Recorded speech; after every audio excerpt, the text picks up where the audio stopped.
ರಾಜ್ಯದಲ್ಲಿ ಬರ ತಾಂಡವವಾಡ್ತಿದೆ. ಜನ ಮುಂದೇನ್ ಮಾಡೋದು ಅಂತ ಸರ್ಕಾರದ ಕಡೆ ನೋಡ್ತಿದ್ದಾರೆ. ಆದ್ರೆ ಆಡಳಿತ ಸೌಧದಲ್ಲಿ ಕುಳಿತವರಿಗೆ ಬಡವರ ಕಷ್ಟ, ಕಣ್ಣೀರು ಇದ್ಯಾವುದು ಕಾಣೋದೇ ಇಲ್ಲ. ಜನ ಬೆವರು ಹರಿಸಿ ದುಡಿದು ಕಟ್ತಾ ಇರೋ ತೆರಿಗೆ ತಮ್ಮ ಶೋಕಿಗೆ ಅಂತ ಅಂದ್ಕೊಂಡಿದ್ದಾರೆ.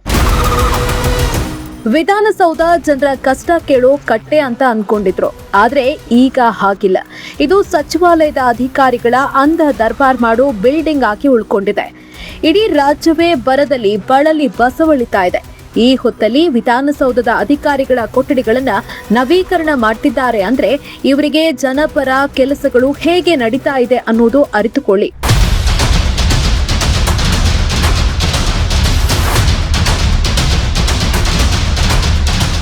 ರಾಜ್ಯದಲ್ಲಿ ಎಷ್ಟೋ ಜನ ಸೂರಿಲ್ಲದೆ ಒದ್ದಾಡ್ತಿದ್ದಾರೆ. ನೆಮ್ಮದಿಯಾಗಿ ಕಣ್ಮುಚ್ಚಿ ನಿದ್ದೆ ಮಾಡಲಾಗದ ಪರಿಸ್ಥಿತಿಯಲ್ಲಿದ್ದಾರೆ. ಆದರೆ ಅಧಿಕಾರಿಗಳು ವರ್ಷಕ್ಕೆರಡು ಬಾರಿ ನವೀಕರಣದ ಹೆಸರಲ್ಲಿ ವಿಧಾನಸೌಧದ ಗೋಡೆ ಒಡೆಯುತ್ತಲೇ ಇದ್ದಾರೆ.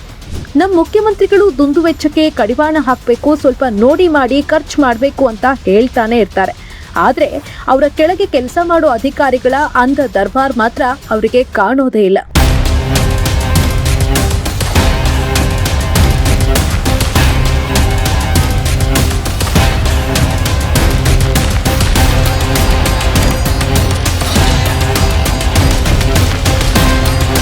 ಅಧಿಕಾರಿಗಳ ಮೇಲೆ ಮುಖ್ಯಮಂತ್ರಿಗಳಿಗೆ ಸರಿಯಾದ ಬಿಗಿ ಹಿಡಿತಾ ಇಲ್ಲ ಅಂದ್ರೆ ಏನೆಲ್ಲ ಆಗತ್ತೆ ಅನ್ನೋದು ಅವರಿಗೆ ಗೊತ್ತಿಲ್ಲದ ವಿಷಯವೇನಲ್ಲ.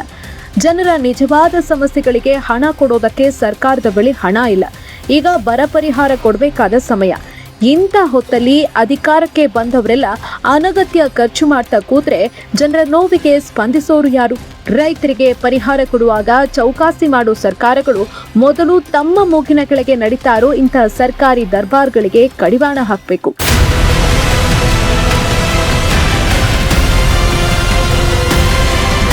ಈಗ ಮತ್ತೆ ಸಚಿವ ಸಂಪುಟ ವಿಸ್ತರಣೆ ಆಗತ್ತೆ. ಹೊಸದಾಗಿ ಮಂತ್ರಿಯಾಗಿ ಬರೋರಿಗೆ ಯಾವ ಜ್ಯೋತಿಷಿ ಹಣೆಗೆ ಯಾವ ನಾಮತಿಕೆ ಕಳಿಸ್ತಾನೋ ಗೊತ್ತಿಲ್ಲ. ಮತ್ತೆ ಎಲ್ಲರ ಕಚೇರಿ ಗೋಡೆ ಒಡೆದು ವಾಸ್ತು ಸರಿ ಮಾಡಬೇಕಾದ ಕೆಲಸ ನಡೆಯುತ್ತೆ.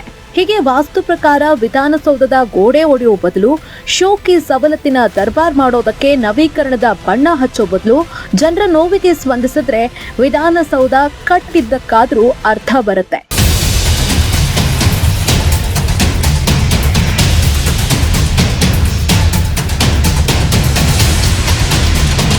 ಇನ್ನು ನಮ್ಮ ಲೋಕೋಪಯೋಗಿ ಇಲಾಖೆ ಲೋಕಕ್ಕೆ ಎಷ್ಟು ಉಪಯೋಗಕ್ಕೆ ಬಂದಿದೆಯೋ ಇಲ್ವೋ ಗೊತ್ತಿಲ್ಲ.